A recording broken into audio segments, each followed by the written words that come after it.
대통령 거부권이 무력화되면은 이제 삼권 분립의 기초가 허물어지는 거죠.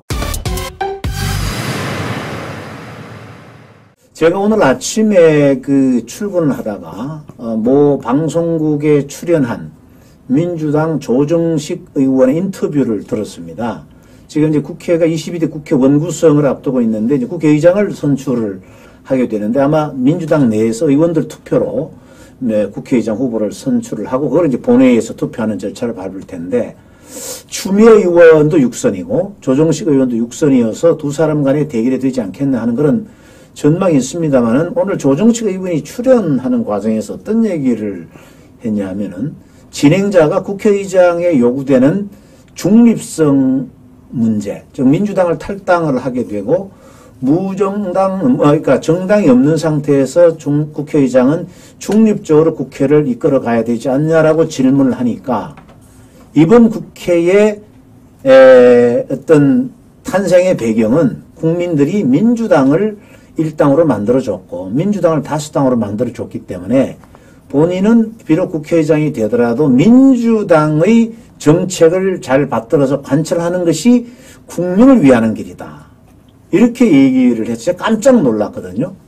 결국 국회의장이 당적을 이탈해서 중립적으로 국회 운영을 해야 된다는 취지는 어느 당에 속해 있던 국회의장이든 간에 여야의 어떤 얘기를 다 종합적으로 조정하고 갈등을 조정하고 하는 그런 역할을 하라고 국회의장으로 내정된 국회의장으로 임명된 사람은 당적을 떠나라고 하는 것이 국회법의 정신인데 추미애 의원도 노골적으로 그런 얘기를 해왔고요.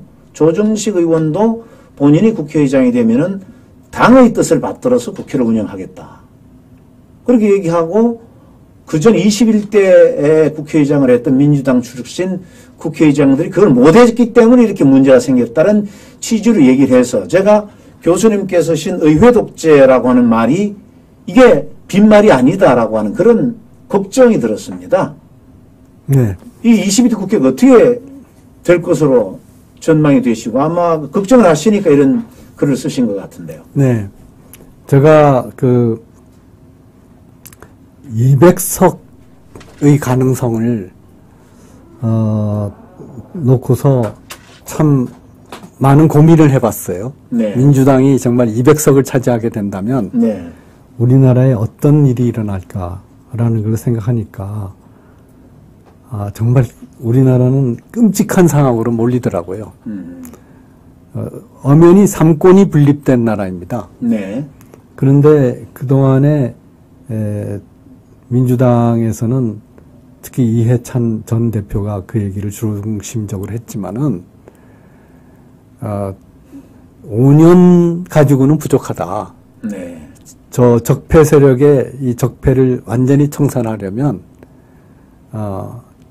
20년은 집권해야지 저 적폐가 완전히 청산될 것이다. 그렇게 얘기하다가 지금 생각하니까 20년도 모자란다. 100년은 집권해야지 네, 네. 저 완전히 청산된다. 그러지 않았습니까? 그렇죠. 네. 그러면은 이 100년 집권하겠다는 얘기가 왜 나왔을까? 그리고 왜 처음 집권할 때에 비해서 20년 또 100년 이렇게 갈까라고 생각하니까 적어도 이 정권 교체가 불가능하게끔 하는 모든 기제를 네. 그 5년이 되는 기간 동안에 다 갖췄다고 생각한 거예요. 그러니까 우리가 삼권 분립이라고 그러지 않습니까? 네. 대통령 권력, 네. 의회 권력, 그 다음에 이제 김명수 사법부 체제를 만들면서 사법부, 네. 그리고 뭐 공영방송은 이미 네. 예, 박근혜 대통령 때부터도 공영방송은 민주당 쪽에서 다 장악하고 있었으니까 KBS, MBC, YTN 그리고 나머지 지상파 아닌 케이블 TV 쪽에서도 그 JTBC 쪽은 이미 그쪽으로 합류를 했고 그래서 이 언론을 다 장악하고 있고 그리고 또 근대 언론이라고 하는 이른바 개인 미디어 네. SNS라는 소셜 미디어 네. 이것도 다 장악했고 도대체 다른 이 세력 외의 세력이 진출할 수 있는 모든 통로를 다 차단해가지고 독점하고 있기 때문에 이런 정권이 다른 세력에게 정권을 내준다는 건 상상도 할 수 없는 거죠. 네. 네. 당시 문재인 정권 때 그렇게 전망을 했다는 거죠. 그렇습니다. 네. 이해찬 대표가, 네. 전 네. 대표가 네. 처음에 이제 정권 적폐 세력을 청산하고 촛불혁명으로 네. 정권을 만들어야 된다라고 했을 때는 단순히 겸손하게 5년 집권이라고 하다가 문재인 대통령이 딱 되자마자 5년 가지고는 안 되겠다. 20년 한다. 그러다가 이제 문재인 대통령이 점점 집권 기간이 길어지고 이제 2020년 총선에서 압승을 하고 나니까 그다음부터는 100년이다 라고 이제 선언을 하게 된 이 전 과정이 그동안에 정부, 국회, 사법부, 그다음에 기왕에 있던 그 모든 미디어 세력과 더불어서 또 중요한 게 이 NGO 세력, 네. 시민사회 세력까지도 다 지금 장악하고 있는데 이렇게 탄탄한 권력 기반을 갖추고서 권력을 내준다는 것은 상상도 할 수 없는 상황이잖아요. 그러니까 이해찬 전 대표도 100년 집권이 있어야지 적폐 세력을 완전히 청산할 수 있다라고까지 했는데 네. 그랬는데 그동안에 실정이 너무 많이 나오고 그리고 그 당시에는 기존의 그 국민의힘의 전신인 자유한국당입니까? 네. 그 당을 보니까 저 당 가지고는 네. 저 따로 집권한다는 거는 상상할 수 없을 정도로 그야말로 아무리 유튜브 방송이지만 방송에서 미안합니다만은 네. 대통령 후보라고 나올 사람들 보니까 도토리 키재기식으로 네. 이 한 자릿수 지지율 그 한 자릿수도 5%를 넘지 않는 2%, 3% 지지율 그 중에서 좀 많다는 게 홍준표 대표 5% 지지율 네. 그런 식으로 돼 있는데 이쪽에 여당 후보는 이낙연 30%, 이재명 20% 이러고 가고 있는데 거기에 네. 어떻게 저런 정당에 내줄 거라고 생각했습니까? 네. 그런데 윤석열이라고 하는 네. 정치에는 꿈도 안 꾸고 정말 청기누설될까 봐 그랬는지 네. 스스로 대통령이 될 거라고는 언감생심 꿈도 못 꾸지 않고 있던 사람이 갑자기 사람에 충성하지 않는다 하는 네. 그걸로 이 법치의 화신이 돼가지고 네. 그 전 국민적인 그 정의감을 불태우고 대통령이 되지 않았습니까? 네. 그 과정에서 이제 본다면은 이 의회 독재라고 하는 거는 그야말로 무서운 거예요. 뭐가 무섭냐 하면 그런 상황에서 기적적으로 나타난 대통령 권력이 그나마 했던 거는 이 완전히 갖추어진 일당 독재에 대통령이 갖고 있는 힘으로써 상권 분립에서 일각을 차지해서 견제의 기능을 가졌거든요. 그렇죠. 네, 그러니까 대통령으로서 뭘 했다기보다는 일당 독재의 견제 기능을 했다는 것이 저는 그동안에 2년 동안에 윤석열 대통령이 한 것에 큰 거라고 생각하고 거부권을 통해서 그렇습니다. 말도 안 되는 입법을 네. 막았다. 이게 이제 가장 큰 것이고 근데 200석이라는 거를 보니까 이거는 대통령 그 일날에 한 조각의 권력을 가진 대통령도 탄핵할 수 있고 네. 그리고 여당 의원으로서 또는 한동훈 법무부 장관처럼 옛날처럼 의원이 호통치면은 알겠습니다. 생각하겠습니다. 이러고서는 완전히 죽어 지내던 국무위원들도 논리적으로 고개 빳빳이 들고 반론을 펴고 그다음에 국회에서도 법사위원장이 위원들한테 호통치고 이런 그 반론의 힘을 가진 사람들을 다 탄핵하거나 또는 제명하거나 할 수 있는 그런 힘을 가진 게 200석이거든요. 네. 예. 법관도 마음에 들지 않는 판결을 하면은 탄핵하고. 네. 실제로 이루어졌지 않습니까? 이거? 네. 마음대로 할 수 있는 게 그게. 의원 제명도 할 수 있고. 네. 개헌도 할 수 있고. 네.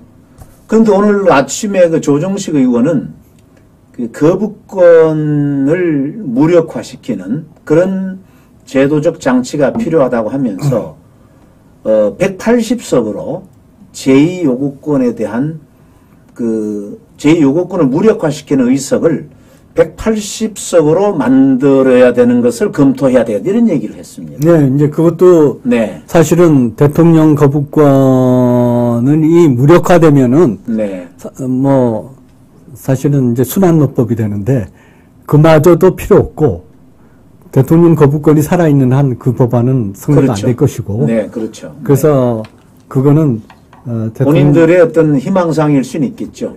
대통령 보고 조심해라 하는 경고의 얘기도 되는 네, 거죠. 경고. 네. 거부권을 함부로 사용하지 마라. 네, 하면은 네. 우리가 네. 그것마저 뺏을 수가 있다. 네. 그러니까 그것이 뺏기는 순간에 이제 삼권 분립의 기초가 허물어지는 거죠. 네. 그래서 이거는 무서운 거고 독일서 공부한 저로서는 나치의 역사도 제 전공은 아니지만 어쩔 수 없이 공부하게 됐는데 나치도 합법적으로 권력을 획득한 거예요. 나치도 그 이원 집정부 시절에 네. 그 의회에 해서 나치의 히틀러가 그 연방 총리가 됐습니다. 네. 네. 그 연방 총리가 그 종신할 수 있고 그 다음에 대통령의 권한을 없애버리고 총독이 되고 그래서 이제 지도자라고 그랬죠. 네. 지도자가 되고 그래서 나치당의 당수가 곧 국가 원수이고 예. 하는 일당 독재를 함으로써 나치가 됐는데 그게 합법적인 의회 선거로서 됐거든요.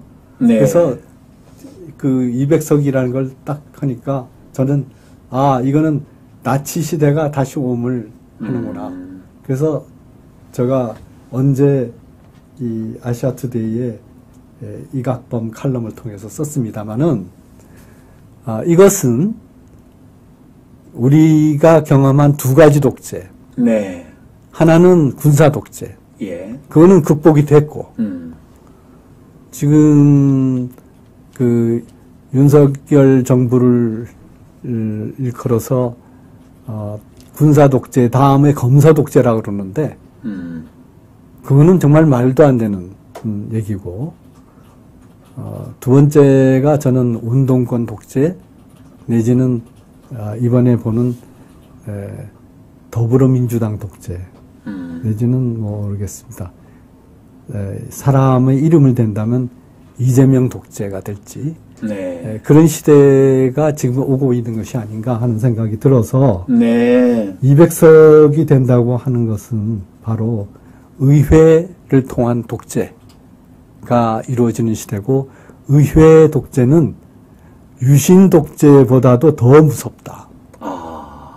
유신 독재는 그래도 국회가 있었잖아요. 네. 김영삼이라고 하는 분이 끝까지 유신 반대 주장을 하다가 제명은 당했지만 그러나 그 제명당하는 그 순간에 부마 항쟁이 일어나고 네. 그것으로 인해서 박정희 대통령이 네. 12.6 사태를 통해서 네. 서거하는 데까지 갔는데 이 의회 독재는 마치 의회 민주주의인 것처럼 하면서 그 민주주의의 다수결의 원칙이다라고 하면서 이거는 사실상 모든 수단을 다 가진 독재가 되기 때문에 이거는 유신 독재보다도 더 무섭고 50 군사 독재보다도 무서운 의회 독재 시대가 오는구나 라고 하는 생각이 들 수밖에 없습니다.